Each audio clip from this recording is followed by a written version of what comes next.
We've all been there. We've all had that feck it no more moment. But what's the difference between those of us that keep having those feck it no more moments, where the same one doesn't get resolved and we keep ending up back at square one, versus the people that go on to overcome and make that lasting change that's really positive to their life? In today's episode, we're going to really take a deep dive into the habits, the behaviors, the mindsets of what it takes to really make that lasting change, regardless of what area of our life that is, and what is the difference between whether it actually sticks or whether it's just something that we say is going to change.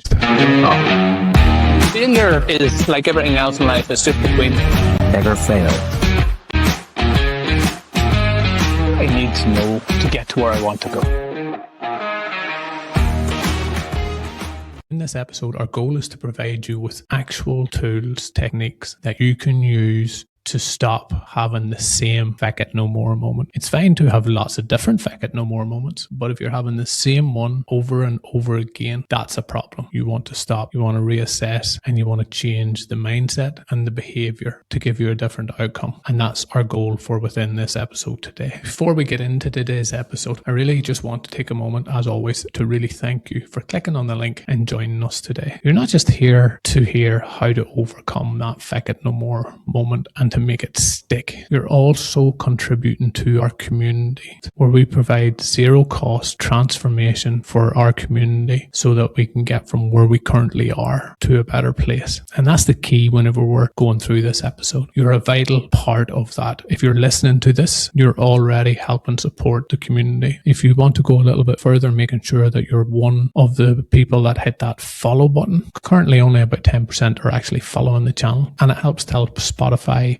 and YouTube that, hey, I'm interested in hearing more of this content. You can really help us out by that. But I also want to take a shout out. Please leave your thoughts in the comments below on what you would like to hear in the channel. Maybe you've heard somebody say something this week about something that you think would be a good topic, or you currently know somebody going through something that would be a good topic to talk about, or maybe you're stuck and you're currently trying to find a way through a particular aspect or a particular topic. Please leave us in the comments what you would like to hear. Also, what's working well. Let's get into today's episode. So you've had that feck it no more moment. And if one thing is very clear in my mind, especially after this last week that I've had talking to different people in different businesses, in different aspects of life, some in leadership, some in running businesses, but some in just life in general. People are hitting those moments where they say, things must change. I've had enough.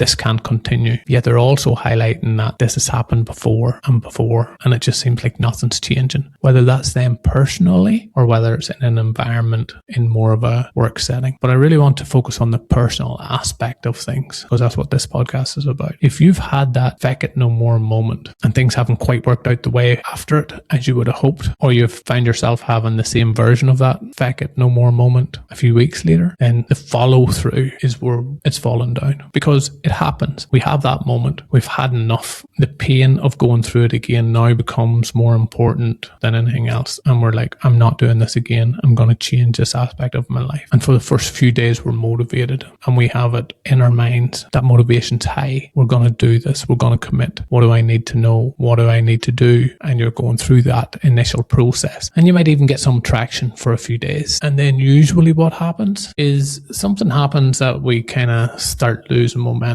That high that we've had at the very start. And I see this regularly with the clients that we work with. They come, they'll reach out and they'll go, Glenn, this aspect of my life, I really need to get improvements in. It's not where I want to be and I want to get here. And they show up and they're committed. They want to achieve. And then over the space of a couple of weeks, that motivation seems to have died out. And one of the roles that I find myself doing a lot more and more is trying to remind people why they came in the first place, what they're doing, why it's important to do the steps, to focus on changing the habits, to focus on changing the behaviors. And the people that show up, the people that are committed, the people that have really had enough and they want to make that lasting change, they're able to understand whenever that motivation starts dying and they have to start doing the hard work and putting the effort in to really continuously get that change. Now, I often explain to the people that I'm working with but I've found this from my own experience also, is that whenever we start and the motivation's high and we're getting a little bit of traction, it's good. It's our body's way of going, okay, what I'm doing is right here. But then somewhere along the lines, things start becoming difficult. You start to have to really think about things. It's not an off the cuff comment of saying, I have to change this aspect of my life. You now start going, okay, what is it that I need to give up? Because usually it's something that we have to add or take away to really make that lasting change. And because we've been doing things for so long a certain way, our unconscious mind starts thinking, oh, I'm not sure about that. I don't know if I want to do that. Maybe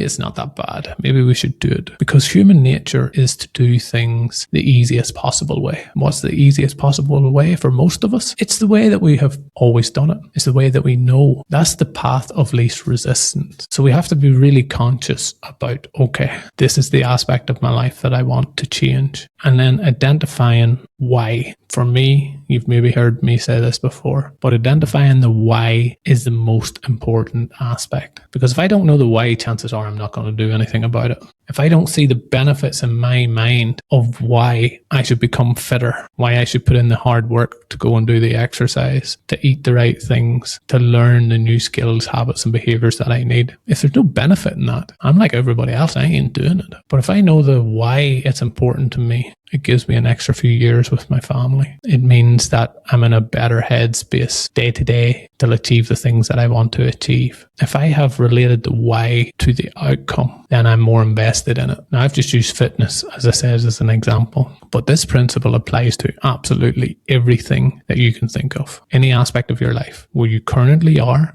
to where you want to get to, which is what this podcast is about. I'm currently here in this aspect of life, and I would like to be there in this aspect of my life. But if I don't know the why in between it, and usually regardless of the aspect of your life, it'll be because it adds some sort of value to your life. It improves your life. It makes your life better. You've got more purpose. There'll usually be kind of the reasons why. I'll have more finances, which again links to I'll have a better life. So again, you have to make that why very relevant to you on why you should do it. Now, once I've got the why figured out, and we use the example of fitness, but let's now use the example of, I don't know, relationships come up in the last few podcasts. If I have it that my why is Feck It No More, I'm lonely, I'm sad, I'm not meeting enough people, I feel like there's something missing in my life, I feel like I'd be more fulfilled with other people in my life. If that's the why, I'd feel happier, more fulfilled having other people in my life, whether that's partner or whatever the case is, then that's my why. I've attached it to why is it important to me? Brings me happiness, brings me joy, brings me that love and connection. So that's the why I should do it.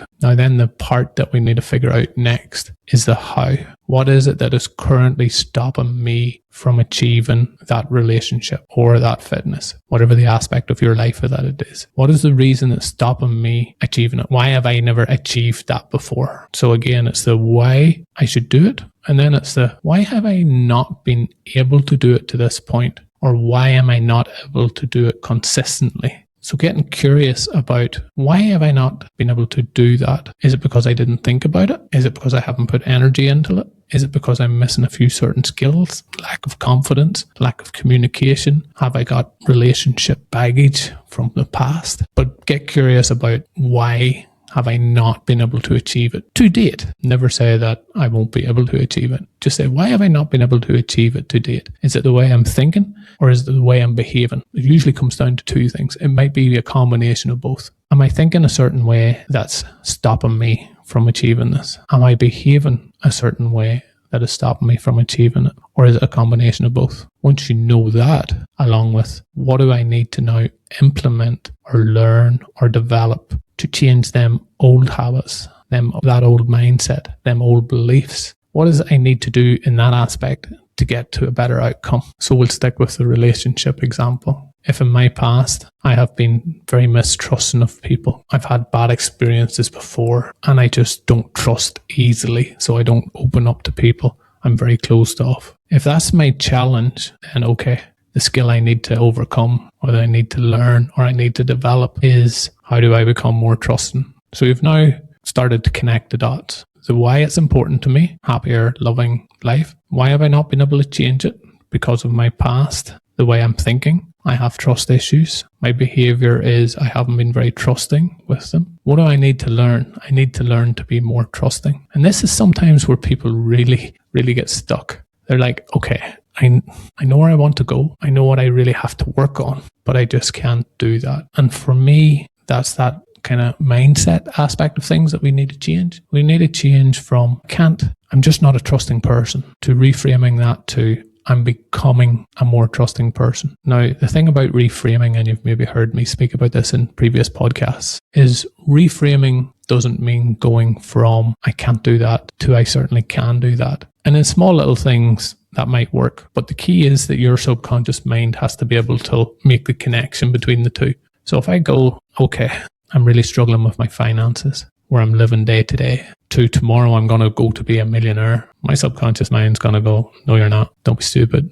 That ain't going to happen. But if I take that exact same scenario and I go, okay, I'm really struggling with my finances, I'm living day to day, and I reframe that to, I want to become better with my finances, and I want to learn the skills of how to manage my money better, and start there in that reframing aspect. My subconscious mind goes, okay, that's achievable. That's not too crazy. And once down the line, a few weeks down the line, I go, okay, I'm becoming better every day with my finances. I'm learning more new skills. Key to that point is you do need to be learning the skills. But let's assume that we are learning the skills and we are becoming better with our finances for that month. Now we can start going, okay, I want to figure out how to continue to be better with my finances and learn how to get closer to being a millionaire. Because you've made that gradual step in your brain, went, okay, we're already learning. Maybe that is achievable. Let's do that. So the key to the reframing technique is not to go from point A to a totally unrealistic point where your mind just goes, ain't going to happen.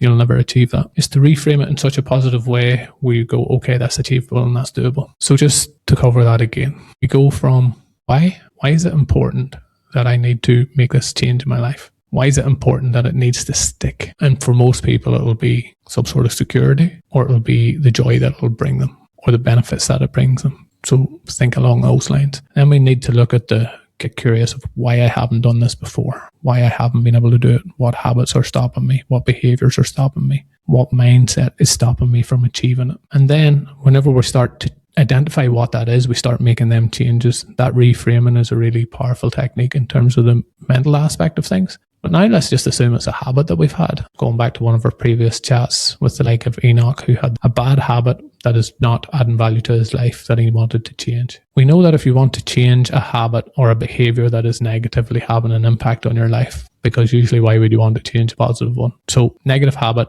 negative impact on my life. We know that one of the main things that we need to do is to make it really hard to do that old habit. Make it really hard to gamble. Enoch told us, and if you haven't seen the episode, head back, check out the episode. But Enoch, what he did was he put in place the stop bet from WA, Australia. So it makes him really difficult to do the old habit that he was doing. Figure out what that old habit is that you're wanting to change. How do you make it even harder to do? How do you make it nearly impossible to do? And also then think about the habit that you want to replace it with. So for Enoch, it was very much, I want to get a little bit fitter. I want to give back. I want to feel like I'm adding value to my life and other people's lives. So we had to look at the new habits, the new behaviors that we could start introducing, because the human mind hates losing something. The fear of losing something more than the fear of gaining something. So anytime that we feel like we're missing out or we're losing or something's been taken away from us, we feel like we've been robbed. So if you want to change a bad habit, instead of feeling like it's been taken away from us, feeling like you've replaced it with something else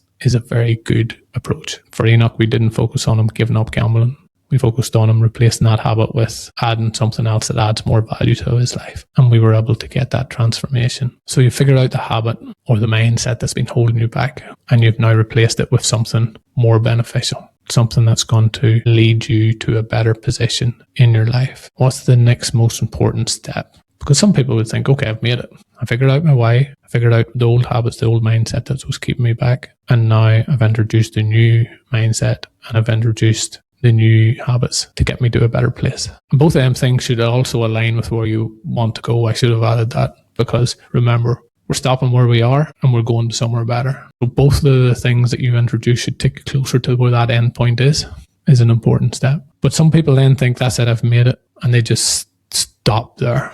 They'll go and they'll try that for a few weeks, they'll try that for a few months, and they'll get a lot of traction. They'll get a lot of momentum moving forward. And then all of a sudden, we're right back to square one again, and they go, where did it go wrong? How did it not work out? And for me, while momentum is very, very powerful, I'm making sure we've got that momentum. That momentum has to go hand in hand with little regular check-ins to go, okay, am I still moving closer to where I want to go, or have I started to slip backwards? Are them old habits, are them old behaviors starting to creep in again? Which is part of the process. But once you can spot them creeping in again, it's easier to make the changes, make the adjustments, and get back on track to moving forward. But if you don't allow yourself that reflection time to go, am I still on track? Am I still moving forward? Or am I slipping backwards? Then you're not going to pick it up. And either two things will happen. You'll continue on going to where you want to go and creating them new habits and new behaviors, which is very beneficial. And that's what you want. But that'll be the small percentage of people. Without them check-ins, without the accountability, without asking the questions, are these new habits working? Do I need to introduce something else? Do I need to learn a different skill? Do I need to tweak it? So being open to tweaking it, adjusting it, reviewing where you are from where you've come from is, I would say, the most missed opportunities that's out there, and why people usually end up back at square one again, because they didn't say, was I on track? Was the things that I implemented working? Was I able to sustain that new habit? Or was I getting caught into that old mindset and that old behavior? So for me, it's very much then about that is the end point, and it doesn't actually ever stop. You're always refining it. You're always reviewing it. You're always looking at it. Now, there will be at some point where you'll get to the point where that new habit, that new behavior has now just become your way of life. And it'll take no effort at all. You'll have gone from reviewing it every week or every month to maybe once a year or twice a year. Maybe every 2 years or every 3 years. But you'll know whenever you get to the point where you don't have to do it as often. There's just a couple of other things that I would add is we touched on the fact that you might have slippages. You might naturally fall into that old mindset or that old behavior, and having them little checks along the way is a good way to catch it. Also having a plan B for if that happens, if I have a slip, what do I do about it? I'll give you a couple of examples. Whenever I started my fitness journey, I'd identified, because I had read that after 48 hours, you're pretty much starting from 50% again of your fitness is gone, and you're starting from that point. So for me, consistency is a big thing. So I was like, okay, I have a system in my life where I don't go without 2 days of fitness training if I'm healthy and if I'm not recovering. If I miss 1 day, it's guilt-free. If I miss 2 days, I'm now having a check-in with myself and a conversation, and I'm getting back to it on the 3rd day. So that was my little safety net to give me that time to talk to myself. Other aspects where maybe I focused on financial aspects of my life, and something comes up. Life just happens sometimes, and we have to spend money on a certain aspect, and we feel like we're going backwards. We were getting some traction and moving forward, and now we've just had to reset. But having that buffer of, I'm going to have a 3-month buffer in my salary so that I know that if something goes wrong, I take it out of my emergency fund and I move back and I continue to top it up. So that's the backup plan. So having a backup plan for whenever things get difficult or go wrong is very important, rather than whenever things go wrong or something happens and you're sitting there going, oh, what's the point? I don't know. And then you're just back to square one. So before things go wrong, understand what that backup plan looks like would be something I would recommend. And then just the continuous improvement mindset of going, okay, am I getting closer to where I want to be? If the answer is yes, give yourself that time to go, okay, I am moving forward and things are changing. It might not be changing at the pace that I want it to be. However, it is improving and I am moving in the right direction. So always focus on the continuous improvement aspect instead of thinking that, because that's the other thing that we can get guilty of. We can set a target and say, I need to be there in 6 weeks' time, or I will have achieved this in a month's time, or whatever the case is, a year's time. And along that journey, whenever we don't feel like we're at that point where we said at that time, then we get to the point of, well, what's the point? I'm not getting closer to it. So just have a continuous improvement mindset instead of a fixed destination mindset, because that gives you the flexibility to go, okay, I've made big progress. And this obviously comes down to being very honest with yourself. Don't lie to yourself. Don't say you are making progress if you're not. But if you are, don't say you're not making progress if you have been. So that's where, again, that reviewing aspect and that continuous improvement aspect is really important. So before we wrap up, I just want to really highlight to you that things will get better. You can make the change in your life. You can take this moment where you've said enough is enough and things must change, and you can make it happen. The motivation will come whenever you decide to make that change, but understand that motivation will fade. Having your why is going to keep you then moving forward in the hard times. Once you've got your why, understanding what is it that has been preventing me before? What's the habits I need to change? What's the mindset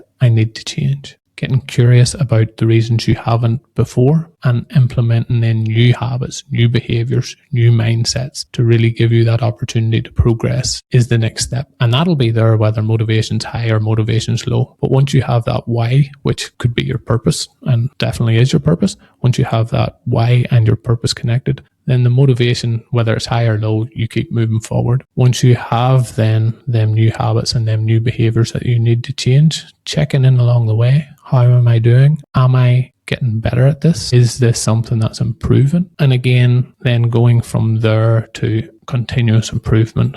I've had a couple of slips, or I haven't, which is the best place, and I'm moving forward in the right direction. I know if I keep doing this, it's going to get me to where I want to go. It doesn't have to be overcomplicated, this process, but I know one of the big things that I see on a regular basis is 99% of us know exactly what we should be doing. We know exactly how to get to where we want to go, but it's the action, it's the follow through, it's the change in the behaviors, it's the change in the mindset that holds us back. So I ask you, are you going to be one of those people who know where you want to go to? You know the change you want to make, yet never quite get there? What's the consequences of you not making that change in your life? I would ask yourself, if I continue to do the same things as I've always done, what's my life going to look like in 5, 10, 15, 20 years' time? Ask yourself that question, and there's a good chance it'll prompt you to why you need to make the change and then the sequence of events that we just talked about. I hope you've really got something from this episode. But if you're there and you are currently struggling,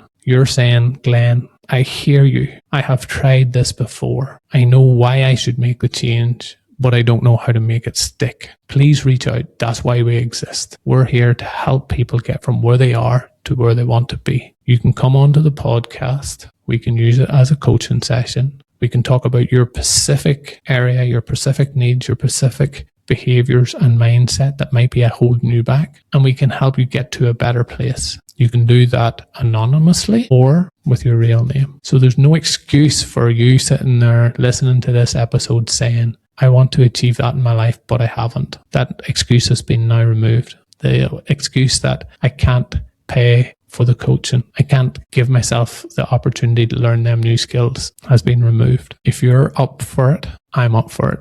Our listeners are up for giving you the support in the comments. So please, I'd love to hear what you're currently struggling with, whether you want to come on the podcast or whether you just want a topic discussed on it about these are the aspects of our life. We're very excited about being able to bring you some different topics on a regular basis where people have showed you how they have got from where they are to a better place. But I also want you to know that if you're out there and if you want to get support in getting you to a better place, we are here for that. Yes, it'll mean sharing the story with other people so other people can get the benefit from it. But if I'm sitting in an area of my life and I'm thinking I want to improve this area of my life, I don't really mind if other people get the benefit from that. I want to get the benefit of it myself. And that's my commitment to you, is that we will do everything we can to get you to a better place. Because I know that if we can get you to a better place and you can share that story with other people, then we're hitting our mission of helping people get to better places on a bigger scale. I'm already working with different people to get them from where they are to a better place on what I do day to day. But I know that that can only help so many people in that space. And that's the reason for this podcast. So please get involved. Let us know what you'd like to hear. And also maybe let us know what you're struggling with. Reach out.